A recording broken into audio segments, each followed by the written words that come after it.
Bom dia, pessoal. Hoje então vou fazer aqui o meu primeiro vídeo aqui da porção semanal, quer dizer, aqui nós já estamos, na verdade, lendo, no judaísmo a gente vai lendo todo sábado uma porção, certo? Nós já estamos mais para frente, mas vou começar aqui do começo, a primeira porção, certo? Do Gênesis, do livro Gênesis, a porção Gênesis, que a gente fala Bereshit em hebraico.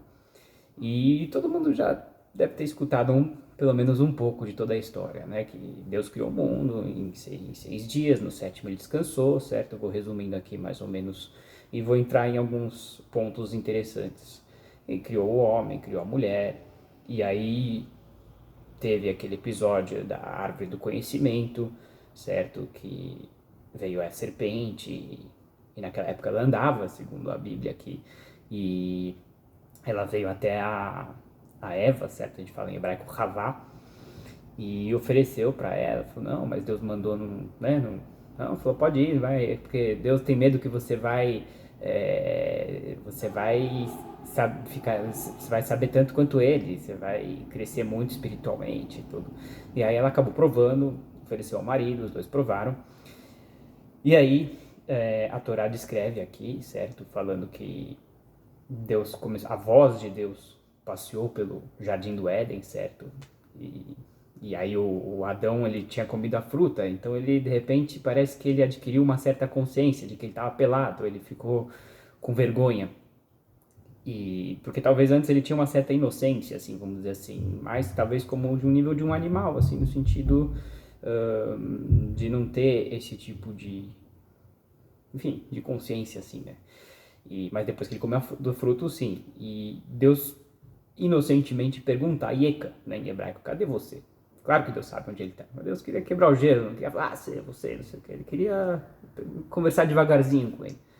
E aí o Adão fala, olha, eu fiquei com medo, que eu estava nu e fiquei com vergonha. Deus falou, quem te contou que você estava nu? Você por acaso comeu do fruto? E Adão falou, não, a esposa que você me deu, ela me deu o fruto.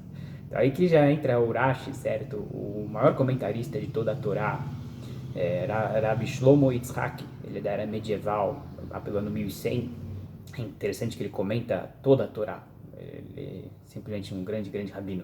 Ele fala, Kafui Tovaya, ele, sabe, ingrato ele foi, né, o Adão.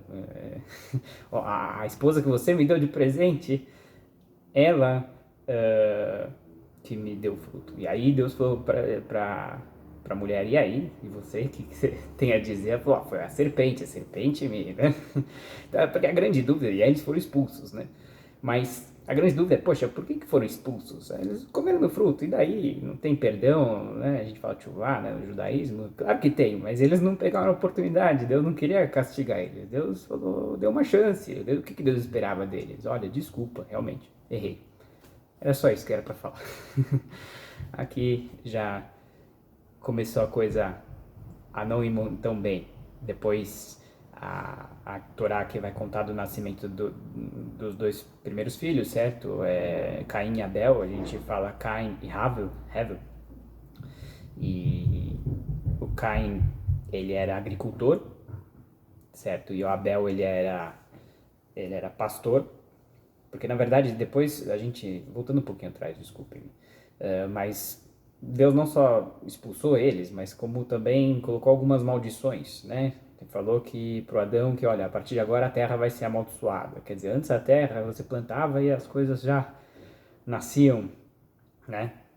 E não tinha peste, não tinha, era uma vida fácil, assim, né? E a mulher também não tinha essas dores da gravidez, era tudo um pouco complicado. Então teve essas, digamos, maldições.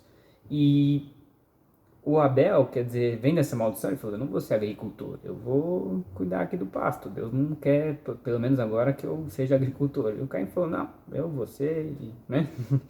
E aí tem todo esse episódio que cada um fez sua oferenda e Deus aceitou a de Abel e não a de Caim.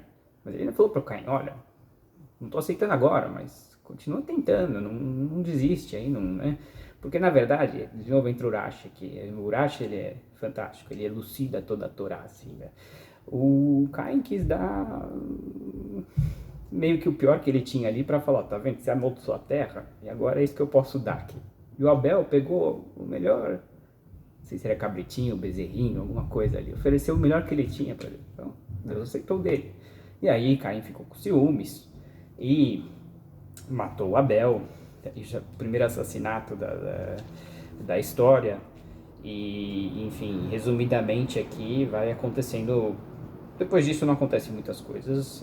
A Torá aqui vai descrevendo as gerações. O que é curioso, talvez, é o fato de que as pessoas viviam muito naquela época, que mais de 900 anos cada pessoa, porque era uma época justamente, Deus criou o mundo através do atributo da bondade. Primeiro ele queria da severidade, assim, né, dizem os comentaristas, quer dizer, da estrita justiça, mas ele viu que a coisa não ia dar certo, então ele falou, vamos ser bastante bondoso, mas também a coisa começou a não funcionar, né? O Adão comeu do fruto proibido, depois o Caim matou o Abel. E aí começa aqui a contar das gerações, começaram a praticar idolatria, começaram a um raptar a esposa do outro, e a coisa estava tão feia que enfim, conta-se a Torá que, assim, entre o Midrash, tudo que, enfim, a tradição oral, que os anjos, inclusive, desceram da terra, para a terra, os Nefilim, né? Nefilim quer dizer do hebraico de Nofil, os caídos. Eles falaram para Deus, tranquilo, eu vou descer lá e você vai ver como é fácil ser humano. E não deu muito certo, eles, na verdade, pelo próprio nome, caídos, quer dizer, eles caíram muito espiritualmente, eles foram mais devassos ainda do que os humanos. E aí já não termina muito bem essa paraxá, que a gente chama, né, essa porção semanal aqui, já Deus começa a ver que a coisa não está indo bem, né? E Deus, como se fosse, se a gente pudesse entender, ele se arrependeu de ter criado o homem. Claro que Deus não se arrepende, porque Deus é infinito, ele sabe o que vai acontecer, mas tem até uma parábola interessante, certo? Que vem um herético, um grande rabino, e fala, como que Deus se arrependeu? E aí o rabino fala, você já teve um filho? Daí ele falou, sim. Você ficou feliz quando ele nasceu? Ele falou, sim. Mas e você não sabia que ele ia morrer? Ele falou, sim. Você não ficou triste quando ele nasceu? Então, ele vai morrer. Ele falou, não, quando ele nasce eu fico feliz, quando ele morre eu fico triste. Deus também, quer dizer assim, nós somos filhos dele. Se ele sente que vai acontecer alguma coisa, uma desgraça com a gente, por mais que ele saiba que vai acontecer, ele também fica triste, nada de errado nisso. Enfim, e aí termina aqui a porção dizendo que, enfim, Deus meio que se arrependeu de criar o homem e o mundo e ele resolve destruir tudo. Mas isso vai ficar para a próxima paraxá, para o dilúvio, fica ligado aí. E só termina a paraxá dizendo que Noé, encontrou graça aos olhos de Deus. Muito obrigado e vamos nos falando. Postem nos comentários aí sugestões, críticas, fiquem à vontade. Se você gostou também, não esquece do like.